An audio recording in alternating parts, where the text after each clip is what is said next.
Welcome back, guys, to another video. Today we are converting my FW450 V2.5 from Airwolf to a 3D print helicopter fuselage with a 3D print conversion kit that you can also put this helicopter in the Bell 206 fuselage or the Huey.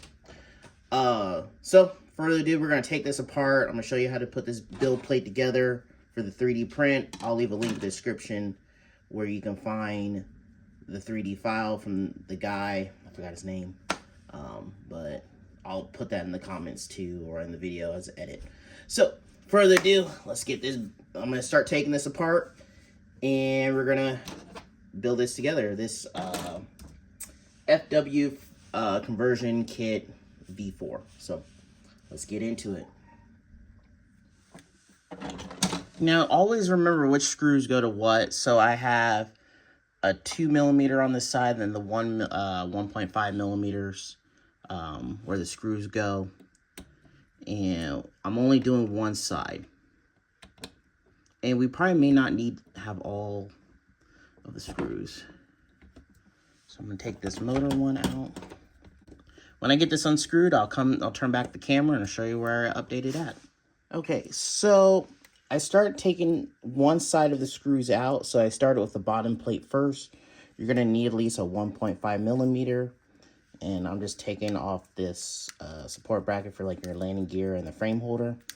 Now, you do have a 3D print version of this. And I'm gonna show you the difference in size. If you see here, this is the PET-G carbon fiber, and this is the metal. So you could use both. They're the same size for the screw size, but one is actually a tad bit skinnier. So I don't know, but if you trust your carbon fiber, then you can use it. But this will lighten the weight for you for the helicopter frame. So I don't know yet. I'm going to tinker with this just a little bit longer. If I can get it to focus. Yeah, here we go. So there you go. So we'll come back to that one when I decide which one I want to put on there. All right, so I got almost everything taken apart. I'm not really worried about getting the ESC off just yet and the flight controller. So I'm just going to move all the fun stuff to the side. And just peel off the flight controller to keep it all together. There we go. Unplug the tail rotor, move that to the side, and then, so for the ESC and the tail, I'm gonna unplug that stuff because that is just relatively easy to plug back in. You can't really mess those two things up. Yes, you can, but just keep that in mind. So, all right. There we go. And then we'll unplug the receiver. All right, so now all that stuff's moved to the side. We have everything that we need. I kept the head together. This is a good time to check to make sure your belt is doing good. I'm keeping the tension on there. And so far, I will need to get a belt change eventually. Yeah, eventually I may need to get a new one. But as of right now, we'll convert this to the new standard by taking a couple pieces off. But I don't have the parts to do that, to do just a direct drive. Not a direct drive, but with just the regular gear instead of the belt. Another good advice, I recommend you 3D printing this piece. This prevents your belt slipping off. Has like a little lip, and this will save you from crashing, and it should only cost you about 20 cents, maybe $1 to make. And I just use regular PLA, and it's super lightweight, doesn't cause issues, and it keeps my belt from sliding off. So let's move this to the side and start putting this frame together. Okay, so the first thing we're going to do, we're going to put on the motor first. and you're gonna need at least these little washers and the same screws that had this attached on the old frame for the motor. And the reason why you want these little washers, you see these little things right here, the slits. Yeah, so you need a little bit more surface area for your hex screw to catch without damaging the 3D part. So I need 2. Alright guys, I did this a little bit off camera. What I found out, if you put the base on first on one side, so just to show you the orientation, this is your rear.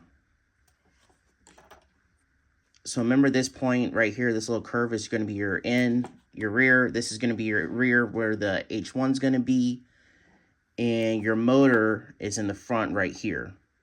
And then when you turn this on the inside, you see this little square right here? This goes on the inside.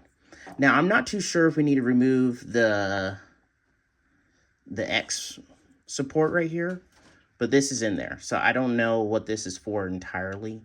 I don't think it's these carbon fiber rods, because there is a screw hole, but it just gets in the way of the servo arm. So I don't think that goes there. So I'm not too sure what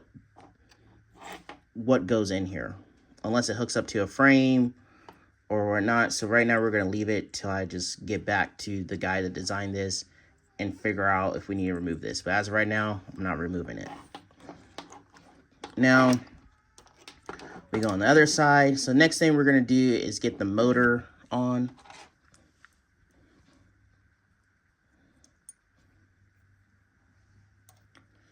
And we're going to figure that part out. So the next thing we're going to do, we're going to slide on the belt. You can slide, when you take the belt off the motor, you can slide it through here to fit it around if you got it all put together like I did.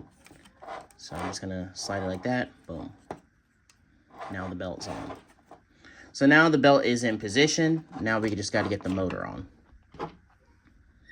And then for this one, you want this cable face forward.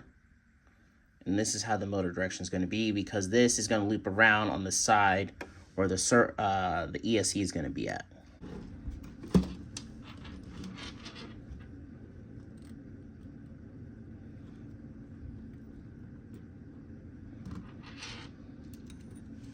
All right, I'll come back. Okay, so after you get the motor mounted, make sure you don't tighten these all the way down just yet, because you got to move the motor forward so you prevent your belt from rubbing into this frame. Now, when you get this design, make sure you ask Mike, the developer of this mod, that you need this for the belt drive system, which means that you will need to get the file that has these little groove holes to be extended by 4 millimeters, right? Now, the original one you will get is this one. See the difference? Now, you won't be able to slide the motor forward to tighten that belt. It's too loose. This is for like changing it to like the gear, like the standard gear drive. So just keep that in mind when you do this.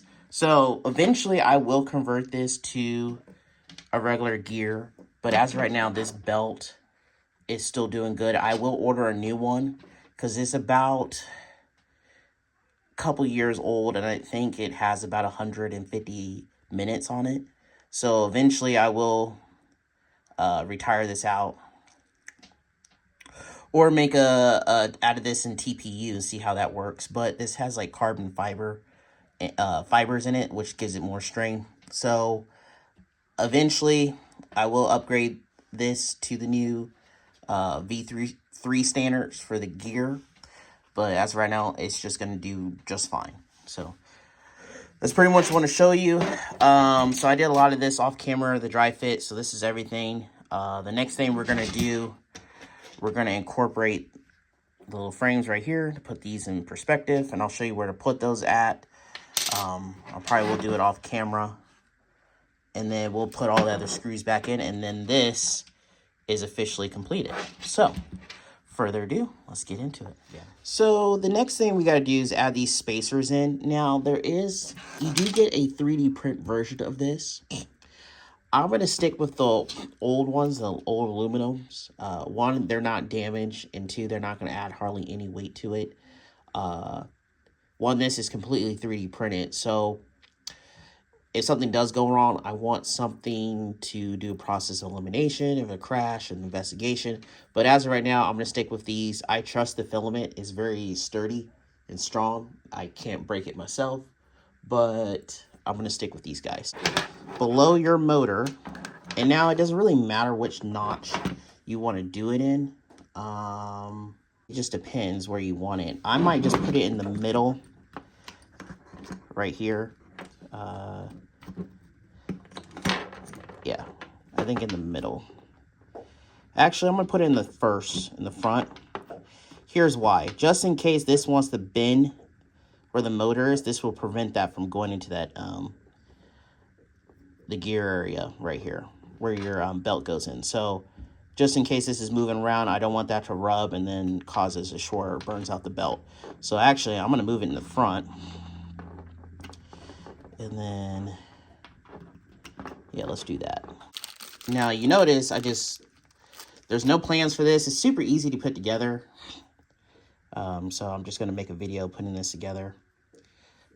Sorry for the cuts and a little off camera. I just had to figure some things out. Last night I had to get in touch with the creator. That's what took so long.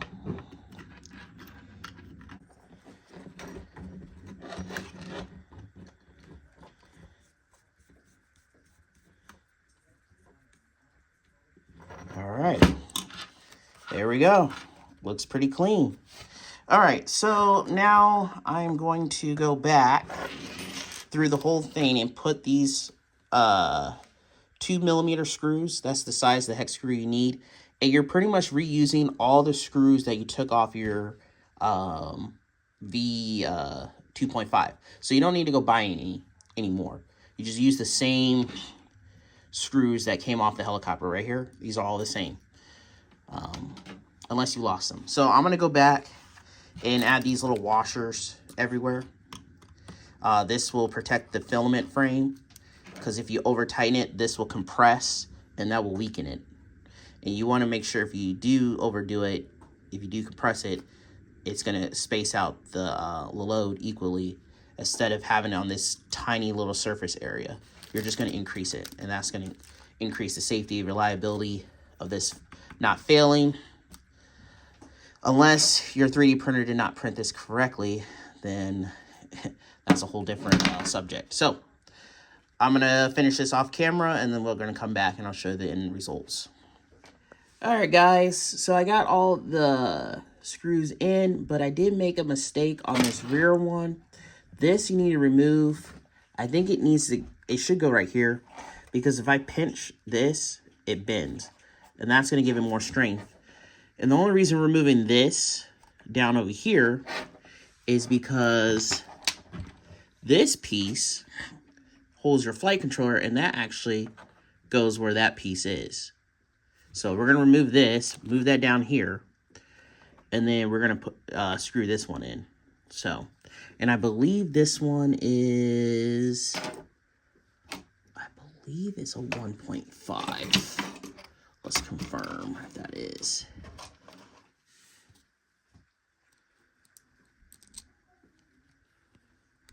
No, it's not that tight. So it's probably a 2. So, all right, further ado, let's get this done, and then move this down here, and then we'll get this one attached. Now, the easiest way to get this in there is to remove the bottom, or if you just do all one side first and then slide this in there, I think you'd be fine to get that in. Oh yeah, that gives it so much strength right there. So we're gonna turn it this way. It's gonna help reduce a lot of things. All right, so now I got one side in. On the next side right here. Just make sure that's straight.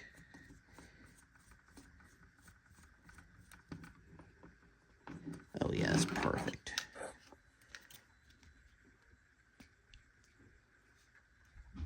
Yep. All right, perfect. Okay, now we can put in the bottom plate back in again.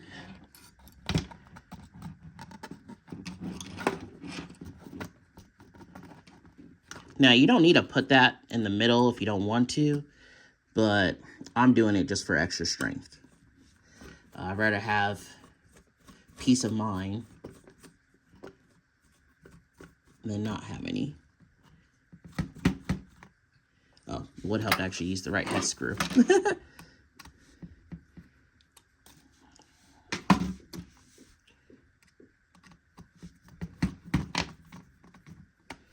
All right, perfect.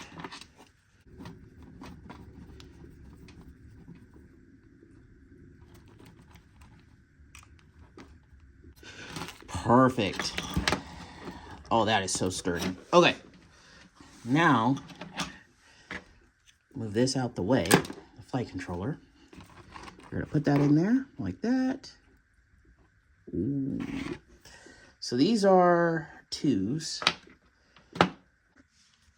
Okay, so the screw you need is gonna be a 2.0 millimeter. The 1.5 millimeter will not thread in here, so it won't catch. Like the metal ones, they will catch because there's thread in there, of course. So you should at least have a couple extra more left for that. And, or you should have a whole bunch of 2 millimeter screws left over. Maybe like 3 or 4 left. And that should be enough to finish everything. And I'm also doing the same thing again. I'm also putting washers, of course, just to give the filament, just to protect the filament. It is PETG carbon fiber, which is a good, not too hard to print with. And all we do is put that there, tighten it, but you don't over tighten it just yet. So let's untighten this. That was just a placeholder to hold the frame into place. I figured that out. Now I'm running out of 2.5s. I mean, not 2.5s, but 2 millimeter screws. That's just the size, not the distance. Because I think one of mine vibrated off in my Airwolf. And that's that.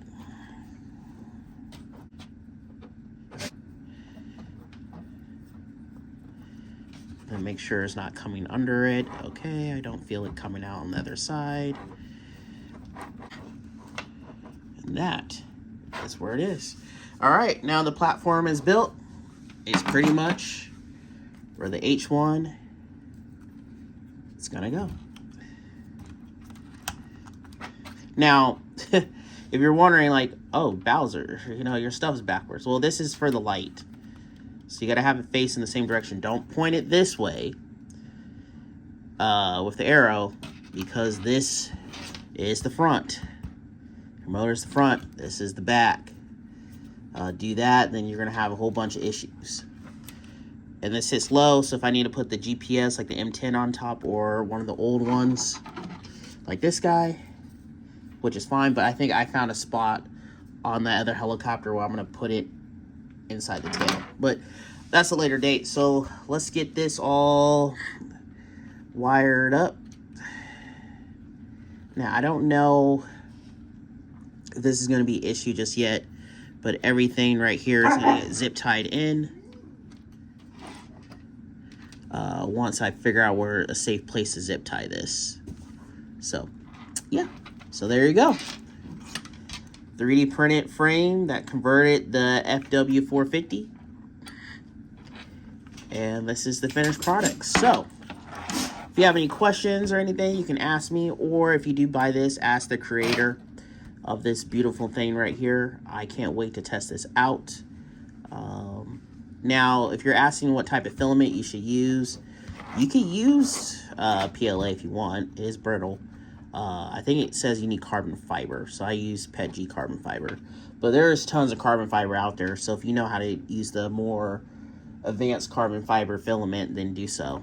But right now, I figured out how to get the PETG carbon fiber. So, looks pretty good. It's super lightweight. And I just got to start putting this together. So, next thing is we're going to put it inside of a helicopter, which we're going to do. And that will be the next part of this build video. So, thank you for watching. Like and subscribe to the channel, and have a good one.